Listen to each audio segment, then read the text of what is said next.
할렐루야. 인간의 새치 혀가 얼마나 중요하냐면요, 오늘 시편 52편을 보면 한 나라의 운명을 갈라놓습니다. 사람이 혀로 살기도 하고 혀로 죽기도 합니다. 한 국가의 운명도 이 혀로 살기도 하고 흥하기도 하고 망하기도 합니다.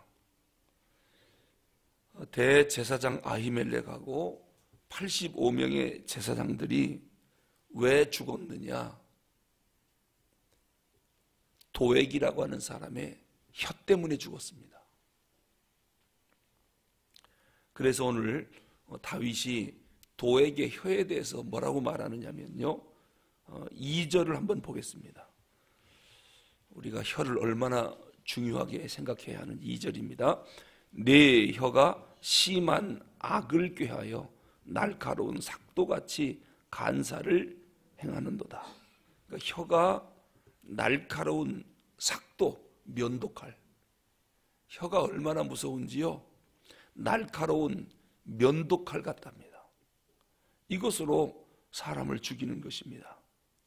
그래서 3절에 보니까 네가 선보다 악을 사랑하며 의를 말함보다 거짓을 사랑하는도다.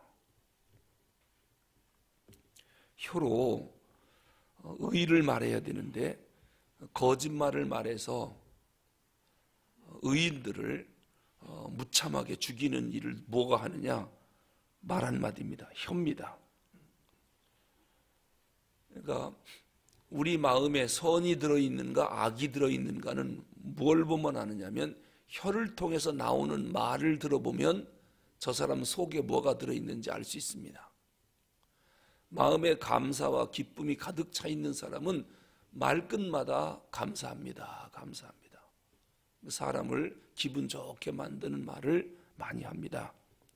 근데 가슴에 한이 맺혀 있는 사람은 한스러운 말만 쏟아놓습니다. 근데 마음에 아주 악이 가득 차 있는 사람은 입만 열면 악입니다. 욕입니다. 저주입니다. 그러니까 내 마음속에 있는 것이 혀를 통해서 나온다. 그래서 말을 들어보면 그 사람의 심리 상태를 금방 알 수 있습니다. 이 악한 자의 혀가 얼마나 무서운지 날카로운 면도칼 같다.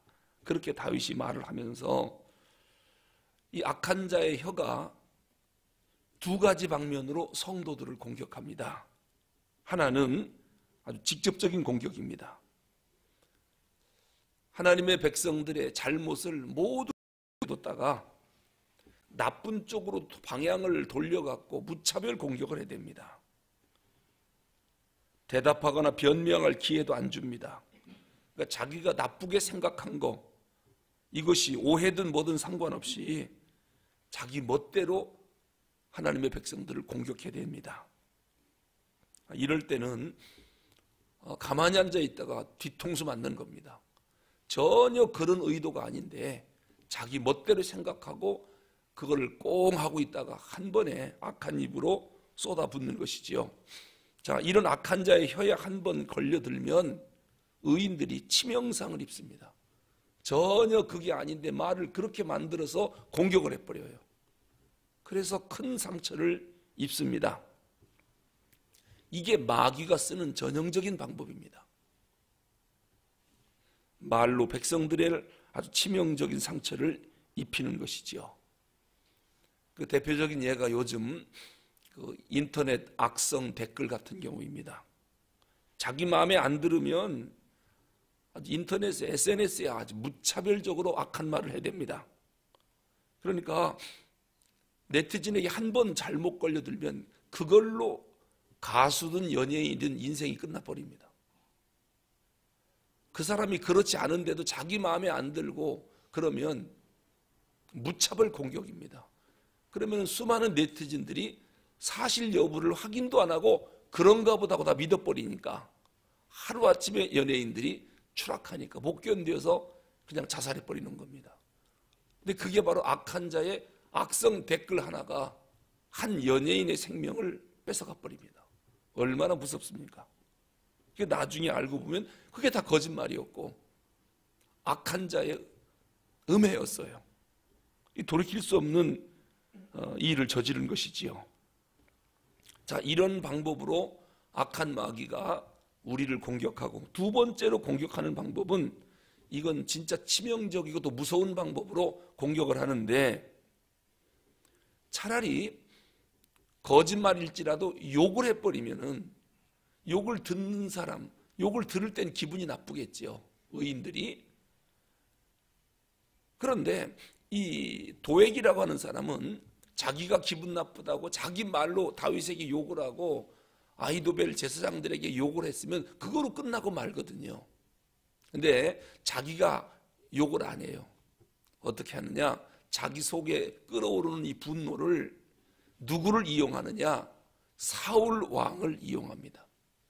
그때 사울 왕이 그렇지 않아도 다윗에게 시기를 느껴서 저 다윗을 죽여야 되겠다. 이게 성령이 떠나니까 늘 그런 생각만 하는 겁니다. 다윗과 사울은 장인과 사위 아닙니까? 그리고 사울이 지금 나이가 85세, 다윗은 몇 살이냐? 35살, 50살 차이가 나요. 장인과 사위가 50살 차이거든요. 그러면 다윗을 왕으로, 사위를 왕으로 세우고 이제 장인 어른은 나이도 많겠다. 이제 뒷자리로 물러나서 노후는 사위의 대접을 받으면서 행복하게 살면 됩니다.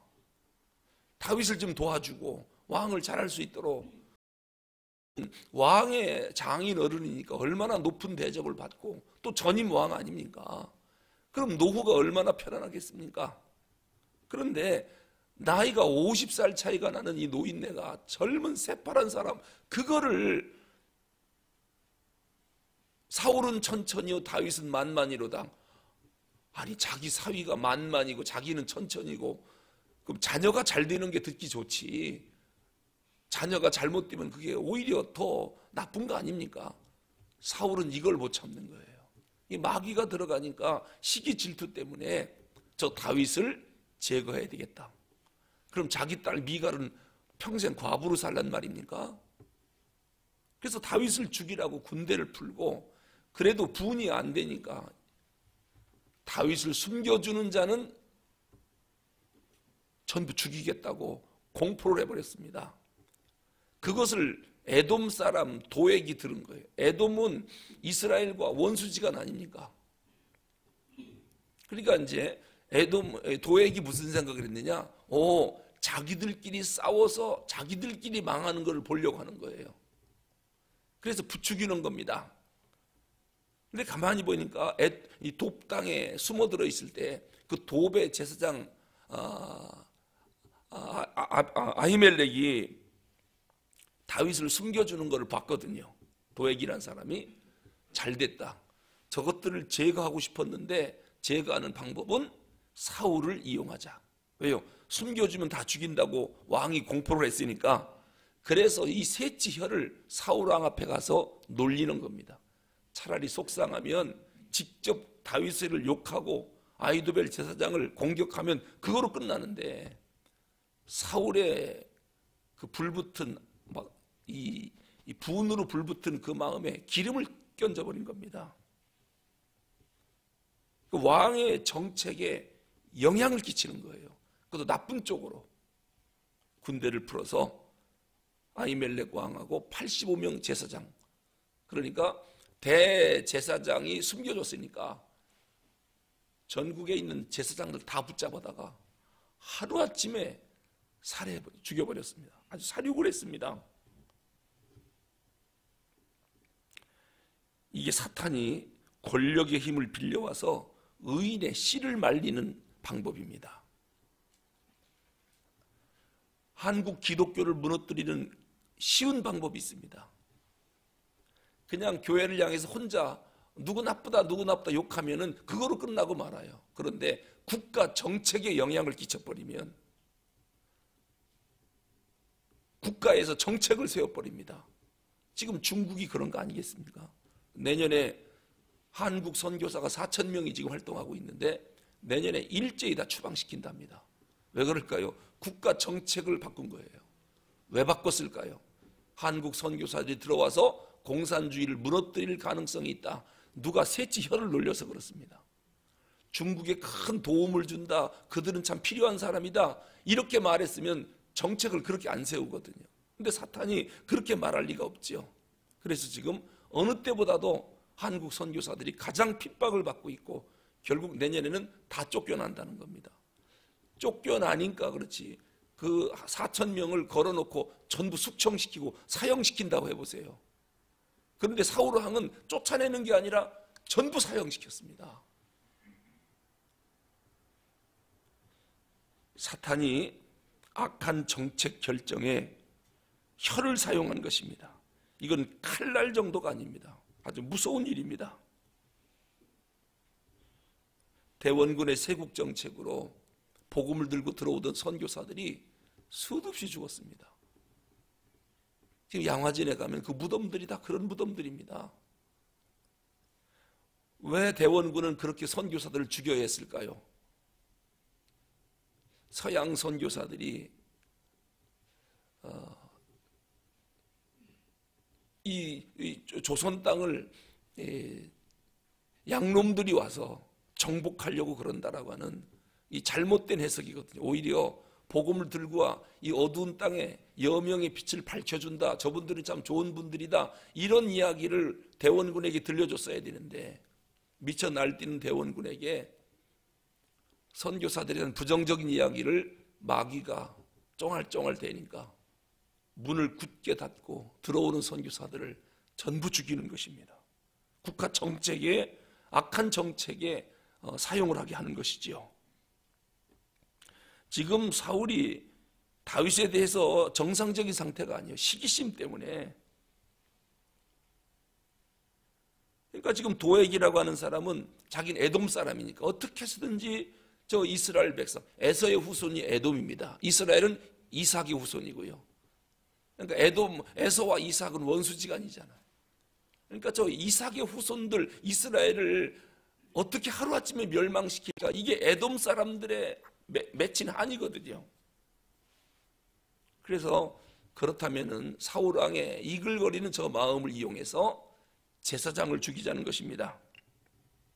그러니까요, 왕이 간신배들의 참소하는 말을 함부로 들으면 안 돼요. 왕이 중심에 딱 서 있지 못하면 악한 자의 말 한마디로 인해서 수많은 의인들을 죽일 수가 있거든요. 옛날 우리나라 조선 때도 보면 어린 자녀가 왕이 돼서 올라오면 간신배들이 막 얼마나 난리를 쳤습니까? 사색당파로 인해서 왕에게 간신배들이 가서 뭐 동이는 서인에게 노로는 소론에게 그래서 피비린내 나는 그러한 사색당파의 전쟁들이 얼마나 많았습니까? 헤로드 왕이 지금 미쳐서 날뛰고 있거든요. 우유부단한 사람입니다. 그런데 그 잔치상에서 헤로디아의 딸이 춤을 추고 왕을 기쁘게 하니까 네 소원이 뭐냐? 뭐든지 말해라 다 들어주겠다. 세례 요한의 목을 주십시오. 그 위대한 선지자의 목이 그 말 한마디로 달아나 버렸습니다. 그 헤로드 왕이 어떠한 사람이라는 것을 마귀가 알고 헤로디아의 딸을 통해서 세례 요한을 제거하고 싶었던 거거든요. 왜냐하면 세례 요한이 광야에 외치는 자의 의인의 소리거든요. 그러니까 저거를 죽여야 더 이상 이 땅이 밝아지지 않거든요. 그래서 4절에 뭐라고 다윗이 시를 씁니까? 4절 보겠습니다. 간사한 혀여 너는 남을 해치는 모든 말을 좋아하는도다. 말 한마디 하면 남을 그렇게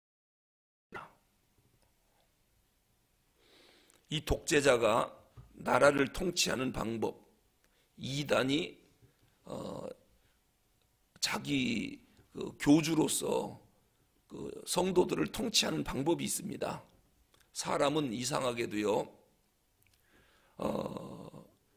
부정적인 말을 계속 들으면 처음에는 에이 그럴 리가 없어 안 믿어 하다가도 반복해서 들으면 그런가 하고 받아들인다는 거예요. 이게 독재자나 이단들의 통치 방법이에요. 처음에는 그 거짓말이야 안 믿으려고 하다가도 반복해서 세뇌 교육을 시키면은 그게 진리인 거로 받아들이는 거. 여러분, 우리가 생각할 때 이단들을 뭐 신천지나 딱 들어보면 아니잖아요. 말도 안 되잖아요. 그런데 한 번 가서 3개월만 교육을 받아보라는 거예요. 100% 넘어간다는 거예요. 처음에는 나는 절대로 안 넘어가 하고 들어갔던 사람들이 다 넘어가는 거예요. 왜냐, 부정적인 말도 반복해서 들으면 진리도 받아들이는 것이 인간의 심리라는 거예요. 이거를 이용을 해서 독재자와 이단들이 자기 세력을 이끌어가는 것입니다. 그러니까 이 권력을 쥔 사람들은 공과 사를 엄격히 구분하지 않으면 악한 자의 참소하는 말에 넘어가게 돼 있습니다. 차라리 개인적인 감정으로 다윗과 제사장을 욕했으면 그냥 욕을 듣고 피해 입는 것을 끝나지만 자기 입으로 욕을 안 하고 권력자의 나쁜 것을 이용을 해서 정책에 반영을 해서 제사장을 몰살시켰습니다. 자, 제사장이 다 죽었습니다. 그러면 제사는 누가 드립니까? 그럼 이스라엘의 죄는 이제부터 용서가 안 됩니다. 제사를 드려야 할 제사장이 없어졌으니까 제사를 누가 드립니까? 아무나 드렸다가는 하늘에서 불이 내려와 죽이거든요. 그러니까 이스라엘의 죄가 용서가 안 돼요. 그리고 왕을 위해서 제사장이 중요한 역할 중에 하나가 중보기도거든요. 그런데 중보기도할 기도의 후원자를 전부 죽인 겁니다. 이제 누가 왕을 위해서 기도하고 이 백성들의 죄는 어떻게 용서가 됩니까? 이 큰일 난 것이죠. 그래서 결국 블레셋에 망해버리는 겁니다. 기도하는 자가 없죠. 죄 용서가 안 되죠. 그리고 대제사장이 입은 에봇이라고 하는 옷이 있거든요. 이 에봇은 하나님의 뜻, 그것을 입고 하나님의 뜻을 묻는 거거든요. 그런데 대제사장을 죽였습니다. 그래도 아비아달이라고 하는 대제사장의 아들이 아버지가 죽임당할 때 그 에봇을 갖고 도망을 쳐서 다윗왕에게 온 겁니다. 원래 사울이 제사장과 함께 하나님의 뜻을 물어서 나라를 지켜야 되는데 아비아달이 에봇을 가지고 다윗에게 왔으니까 피신에 있는 다윗이 그 에봇으로 하나님의 뜻을 묻게 되는 것입니다. 제사를 드려줄 사람도 없죠. 왕을 위해 기도하는 사람도 없죠. 하나님의 뜻을 물을 수도 없어요. 에봇도 잊어먹었으니까. 이러니 이스라엘의 운명이 어떻게 되겠습니까? 망할 수밖에 없죠. 그래서 블레셋 사람들에게 치명적인 패배를 당하는 것입니다. 결국 이 사울이라고 하는 이 어리석은 왕이 도에게 독사와 같은 말, 이 말 듣고 흥분해서 제사장을 다 죽이고 정말 회개할 수 없는, 돌이킬 수 없는 성령 회방죄를 짓고 만 것이지요. 악한 마귀가 우리를 어떻게 공격해 오는지 시편 52편 말씀을 통해서 우리가 알 수 있습니다. 셋째 혀, 이 말을 정말 조심해야 되겠습니다. 교회도 어려운 일이 왜 생기느냐? 사실과 상관없어요. 입에서 나오는 말 때문에, 헛소문 때문에 교회들이 어려워지는 거거든요. 사실 조사해보면 아무것도 아니, 다 거짓말이었어요. 그런데 떠도는 헛된 말, 이것을 악한 마귀가 이용을 해서 교회를 흔들고 한국교회를 이렇게 힘들게 하는 것입니다. 우리가 이 악한 마귀의 괴계를 알기 때문에 거기에 넘어가서는 안 되겠습니다. 악한 마귀에게 이용당하는 그런 어리석은 사람이 더더욱 되면 안 되겠죠. 기도하겠습니다.